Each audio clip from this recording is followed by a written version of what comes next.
What is the word, my fellow reptile nerds? Hope you guys are having a great day. I hope you guys are having a great year. Honestly, guys, I think this has been a great year for the reptile community. For most people, I've seen this growing. I've seen all kinds of new people. I get to talk to a lot of people through my social media, and there's new people coming to this industry every day, and it makes me happy because I love reptiles and I love seeing people come to this community. That's what my whole heart is. So awesome. I know it's been a bad year and lots of things going wrong, but the one good thing is the reptile community is getting bigger, better, and stronger, and I think honestly it's really grown this year. There's a few people that have suffered because they're so set on shows, which is really hurtful because I live in Washington. They keep on canceling shows right and left, and I was planning on going to a show in Oregon, canceled that one too.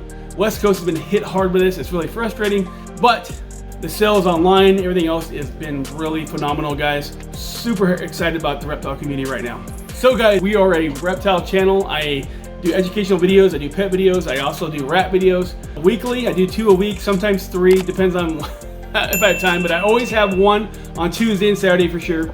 I'm trying a new time. I've been releasing them at 8 o'clock. Hope you guys like that better. I was releasing them at 3, but I just think the morning, that gives the East Coast guys a chance to watch them. Guys, also, I like to thank you. My channel has been blowing up. I don't want to take too much time on this, but guys, thank you so much. I wasn't expecting it to grow that fast. I've had the most subscribers in like 1 week than I ever have. It's phenomenal. I honestly wasn't expecting this. Once I hit 1,000, that it would grow like that fast, because I knew how it grew before, and now it's just like blowing up. Thank you guys. I do appreciate it. You guys make me feel great that I make these videos for you and you guys enjoy them. So thanks, man. I do appreciate it. Also, guys, a word of encouragement. This video is about breeding rats, and guys, I know a lot of you guys are on the edge and on the fence of breeding rats, and I'm gonna push you guys over because I think they would really help out your collection and your business slash hobby, whatever you guys are doing, because I know it saved me lots of money, and I'm gonna try to convince you right after this.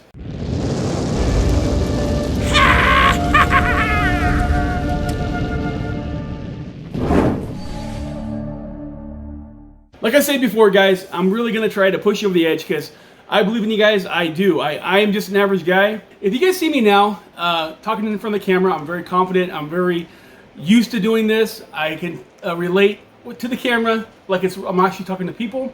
But if you watched my videos about a year ago, they really sucked. And what I'm saying by this is that don't be afraid to do something different, because if you guys are on the edge about breeding African soft furs, you'll get better at it, you'll understand it. Everything I start, I learn and I get better at. And also African soft furs. When I first started breeding African soft furs, I sucked at it. I didn't know what I was doing. I read about it, but there was so little information online at that time. I went across the Cascades to the other side of Washington to pick some up. This lady sold them to me. Her brother mixed them all up.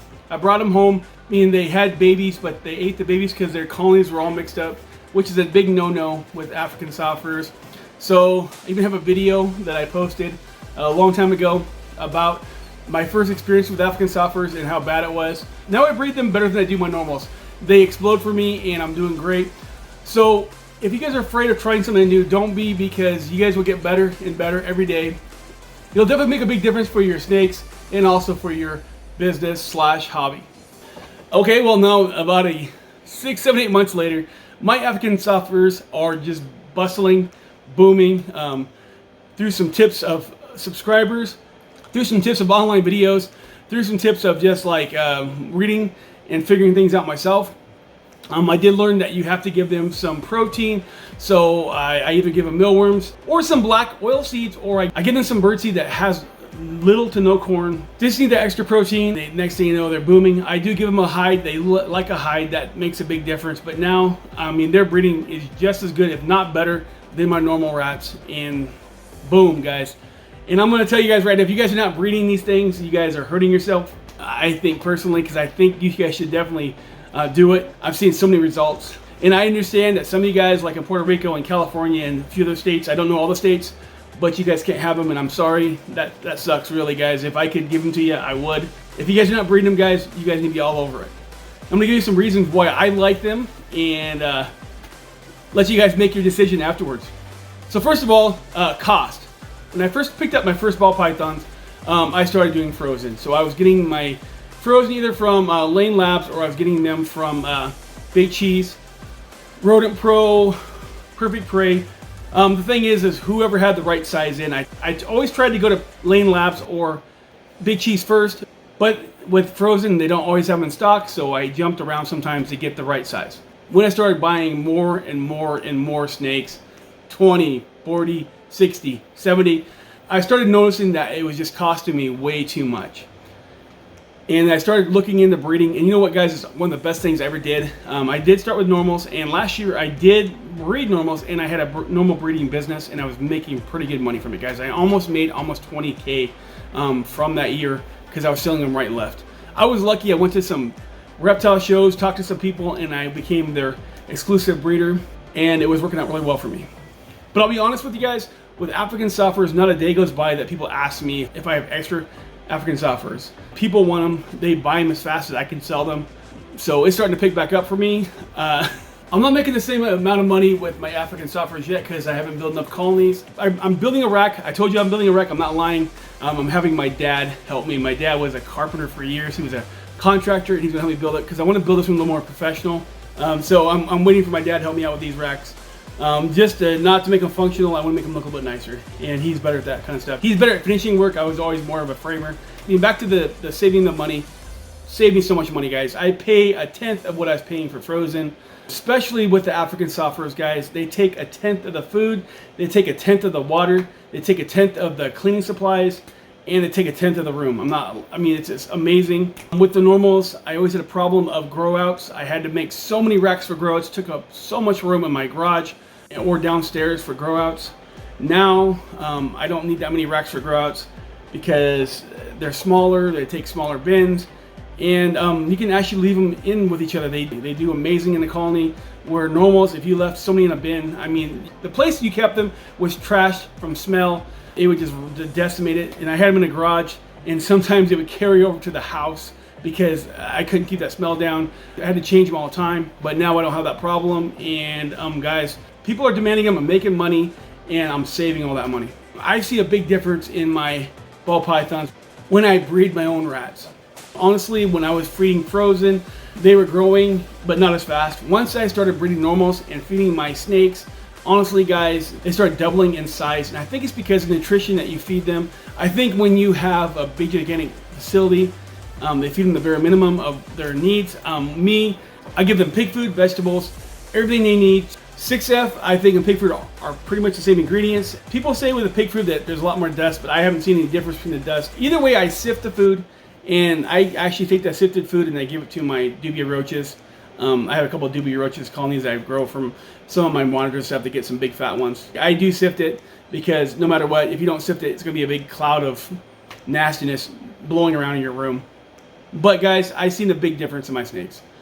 Instantly, I mean, they grow a lot faster with the normals that I was raising, but when I went to African softwares, it was a big jump, guys. I'm not going to say that I'm a veterinarian. I'm not going to say I'm a nutritionalist, but guys, I mean, my eyes don't lie, and tons of other breeders, their eyes don't lie either. They grow a lot faster when you feed them your own rats.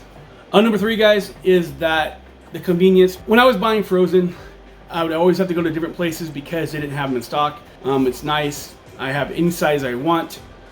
Another thing, guys, is they're like snake candy and monitor candy. All my animals love them. I did have 2 ball pythons that I bought from a gentleman, and he was feeding them mice as babies, and I could not get them off mice when I got them home. I tried everything to get them on rats, but when I started doing African softwares, I put the African softwares and they started crushing them. I read someone on some kind of forum saying that they had a problem with their African softwares. People don't want them. I don't know what they're feeding them because mine just totally just go ape, you know what, over them. Mine totally go nuts for them, guys. They just crush them. So I do feed live. I know this is controversial. A lot of people have a problem with this. This is why I don't show it on my videos of live feedings, because I don't want to stir up more drama. But guys, it is a pain in the butt to go there and shake frozen mice in front of about 60 plus, 70 plus snakes. I just throw the rats in there. I come back a half hour later and I look at every bin and see if they eat or not. And you know, if there's 1 or 2 left, I just put them back in the bin. And honestly, guys, if that's not enough to convince you, then you guys are a little headstrong. I'll tell you this, they don't stink. I would put one right here, a rack right here, no problem, and I wouldn't bug me, because guys, I let one go for a month. I let the tub go for a month just to see what happens. And you know what, it may sound mean, but I just wanted to see, and I could not smell it. I put my face down there, could not smell that tub. I would be more than willing to put it right here next to my office, because I can't smell them. So you can actually have a 3-bedroom house, and say you're not using one of those bedrooms, you can actually put some racks in there, no problem, and not have that smell issue. I still recommend changing the tub at least once or every other week, because there's still ammonia in there. You can't smell it. It's good for the rats, their health. Honestly, normals, after 5 or 6 days, even though all the goodies and stuff you put in there to keep that smell down, it still stinks. With these guys, no problem. And that's going to be really nice for a lot of people are trying to get their significant other to be on board with this, because my wife used to get mad at me sometimes when the smell would come over from the garage once in a while when it got really hot outside. And I don't have that problem anymore. So it saved me many nights of her not getting mad at me. So guys, honestly, if you guys are scared to try it out, don't be, because you guys can start out small. Get someone to make you a rack or buy a rack. It's really worth it. I mean, you will thank me if you guys try this out, because African soft furs are amazing. I know it sounds like a lot of hype. It really isn't. I'm not trying to get you guys into something that's just crazy. Everybody that I've talked into breeding African soft furs thanked me, and you guys will thank me too once you guys start breeding them. Anyways, guys, if you guys wouldn't mind, check out some of my other videos right here. Also hit the subscribe button, guys. I love you guys. I do appreciate you guys. You guys are amazing. I will see you next time. Peace. I'm out. Later.